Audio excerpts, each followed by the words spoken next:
Today we meet a man who's spent most of his life collecting books and other documents about early Australia. Rodney Davidson started collecting when he was a schoolboy. Now his collection is worth millions of dollars and he's decided to sell it. Let's meet Rodney and take a look at his library.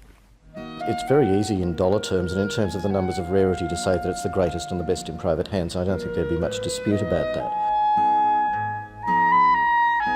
But what makes this collection special is that there's an intelligence behind it. Rodney set out decades and decades ago to form a collection which told a story. It was over 55 years of collecting, but it was just a great and wonderful adventure.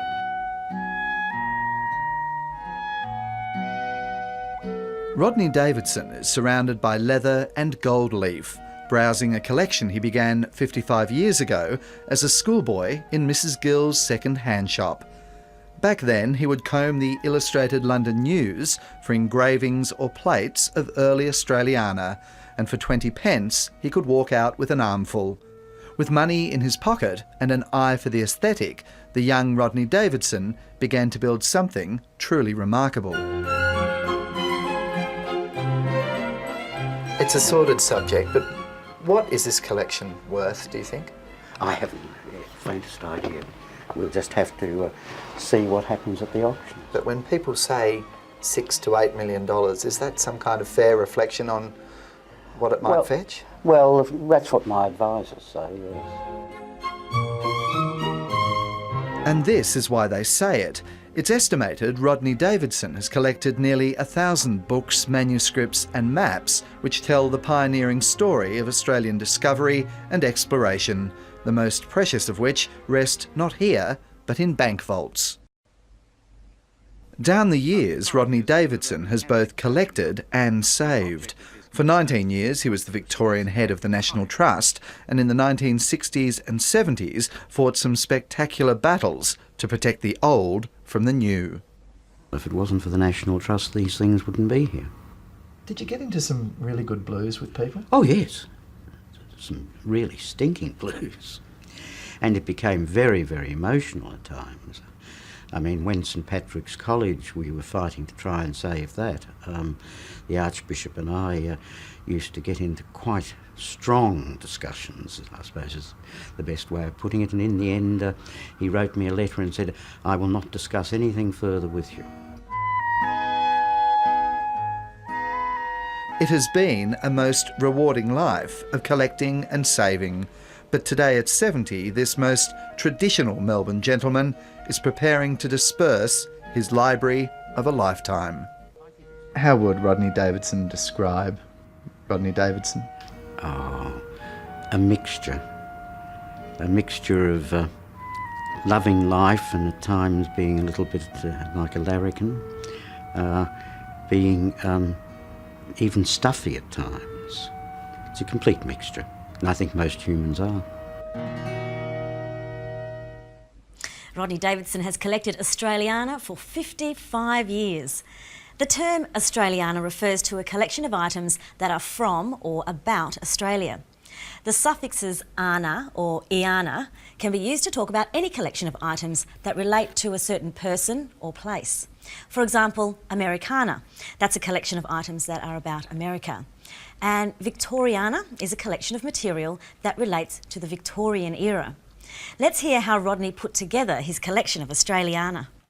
With money in his pocket and an eye for the aesthetic, the young Rodney Davidson began to build something truly remarkable. With money in his pocket and an eye for the aesthetic, Rodney began to build something remarkable.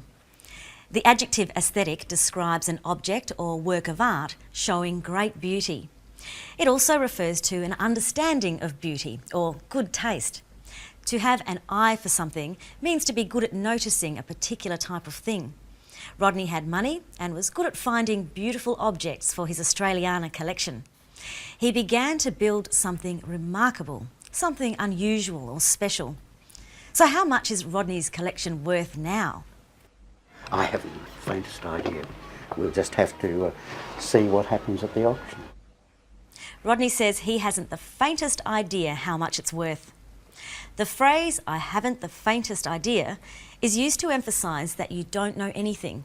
He didn't know how much his collection was worth. Rodney went on to become the head of the National Trust in Victoria. The National Trust is an organisation that works to protect the country's history and environment. Listen to the question the reporter asks about Rodney's time with the National Trust. Did you get into some really good blues with people? He asks Rodney whether he got into some good blues with people. In Australian slang, a blue is a fight or argument. To have a blue with someone means to argue with them. Listen again.